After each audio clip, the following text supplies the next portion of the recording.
الرحمن الرحیم. تو آج کا ہمارا ٹاپک ہے ڈس آرڈر آف اسکیلیٹن، یعنی کون کون سی خرابیاں جو ہے یا ڈس آرڈر ہے وہ اسکیلیٹن میں ہوتی ہے. ڈیفارمیٹی آف اسکیلیٹن جو ہے یہ 3 طرح کی ہوتی ہے. یا تو یہ جینیٹک یعنی اپ اسپرنگ سے آتی ہے، یا تو یہ ہارمون کی وجہ سے ہوتی ہے، اور یا نیوٹرینٹس ڈیفیشنسی کی وجہ سے ہوتی ہے. سو فرسٹ جو ڈس آرڈر ہوتا ہے وہ ہے ڈسکلیف، جو آپ کی بک میں دیا ہوا ہے.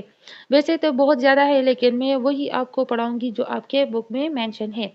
سو ڈسکیپ intervertebral disc is a cushion like pad, یعنی پر ہم سارا لوڈ اٹھاتے ہیں یا ہم بیٹھتے ہیں، چلتے ہیں، پھرتے ہیں، تو اس کی وجہ سے ہم یہ موومنٹس کرتے ہیں. تو یہ پروٹیکٹ کرتا ہے ہمیں کس سے؟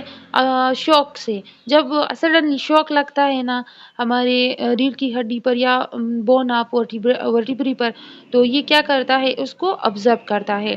اور یہ کیا کہا ہوتا ہے؟ بٹوین بون آف ورٹیبری، یعنی ورٹیبری کے بون کے درمیان میں یہ ہوتا. اچھا یہ ڈائیگرام ہے، تو ڈائیگرام کی طرف دیکھیں. یہ ڈائیگرام ہے تو یہ آؤٹر موسٹ ریجن جو ہے اس کو کیا کہا جاتا ہے؟ اس کو کہا جاتا ہے اینولس فائبرس. یہ کیا کرتا ہے؟ یہ اسٹرانگ آؤٹر رنگ ہے جو فائبر کے کارٹیلیج سے بنا ہوتا ہے. اور یہ اندر جو ہے یہ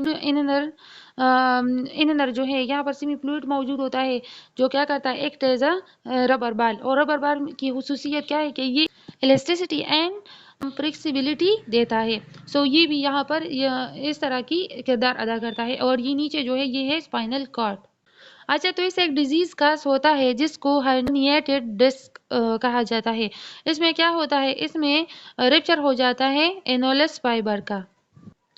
تو اس میں کیا ہوتا ہے؟ اس میں یہ اینولس جو ہے وہ ریپچر ہو جاتا ہے، جس کی وجہ سے یہ فلوئڈ جو ہے یہ باہر آنا شروع کر دیتا ہے. اور یہ جب باہر آتا ہے تو اسپائنل کارڈ پر بہت زیادہ پریشر ڈالتا ہے، جس کی وجہ سے اسپائنل کارڈ جو ہے اندر کی طرف چلا جاتا ہے. پروٹیکشن کرتا ہے اسپنجی نیوکلس کو، اور پھر یہ پریس کرتا ہے اسپائنل کارڈ کو، جو جنریٹ کرتا ہے سیورل پین. یعنی اس میں بہت زیادہ پین ہوتی ہے، بندے کو بہت زیادہ سخت پین ہوتی ہے.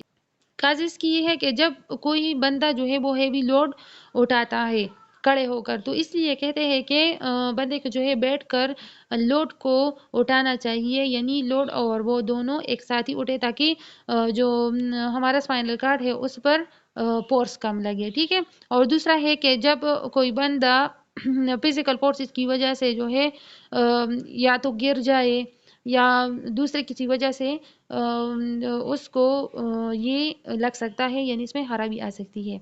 ٹھیک ہے. جیسا کہ بندہ اگر جو کوئی چھوٹا بچہ ہے یہ سائیکل وغیرہ سے گر جائے تو اسی وجہ سے بھی یہ ہو سکتا ہے.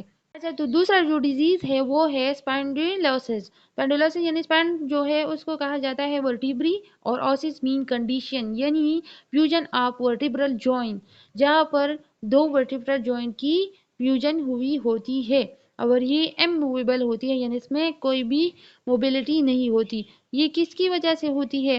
جب ایجنگ یعنی عمر کے بڑھنے کے ساتھ یہ ہوتی ہے. یا نیک اینڈ لور بیک، نیک میں بھی ہو سکتی ہے اور لور بیک میں بھی ہو سکتی ہے. تیسرا جو ڈیزیز ہے وہ ہے سٹیکا. جو ہے یہ کیا ہوتا ہے؟ ٹانگوں کے درمیان جو نل ہوتی ہے اس میں جو فلوئڈ ہوتی ہے جب وہ ڈیمیج ہو جاتی ہے تو اس کو کیا کہتے ہیں؟ اس کو کہتے ہیں سٹیکا. سٹیکا میں جو ہے یہ ریپیئر پین، یعنی اس کی وجہ سے پہلے تو بہت زیادہ درد ہوتا ہے جب یہ ڈیمیج ہو جاتا ہے یہ نرو. ٹھیک ہے. پھر یہ نرو جو ہے وہ کیا کرتا ہے؟ Lower spine and run down to the back leg. یہ نیچے جا کر بہت زیادہ درد کاز کرتا ہے. پھر کازز اس کی کیا ہے؟ کازز اس کی کیا ہے؟ یہ ہے کہ سلپ ڈسک، یعنی جب ہماری ریڑھ کی ہڈی ہے، اسپائنل کارڈ ہے، وہ سلپ ہو جائے یا کوئی بھی ہڈی جو ہے وہ اپنی جگہ سے سلپ ہو جائے تو اس وجہ سے ہوتی ہے. پیلوک انجری یا فریکچر جو ہمیں ہو جاتا ہے، یا ٹیومر کی وجہ سے بھی ہو سکتا ہے. پھر ہے ایک اور ڈیزیز تو آرتھرائٹس جو ہے یہ جوائنٹ کی بیماری ہے جس میں جوائنٹ انفلیمیشن ہوتا ہے. تو arthron mean joint and itis mean inflammation, یعنی انفلیمیشن یا یہ جنریٹیو ڈیزیز ہے جو ڈیمیج کرتا ہے جوائنٹس کو. سمٹم اس کے کیا ہے؟ جوائنٹ میں بہت زیادہ پین ہوتی ہے، سویلنگ ہوتی ہے، اسٹیفنس ہوتی ہے. تو اس کو جو ہے جب یہ ڈیمیج ہمارے کارٹیلیج میں ہوتی ہے تو اس کو کہا جاتا ہے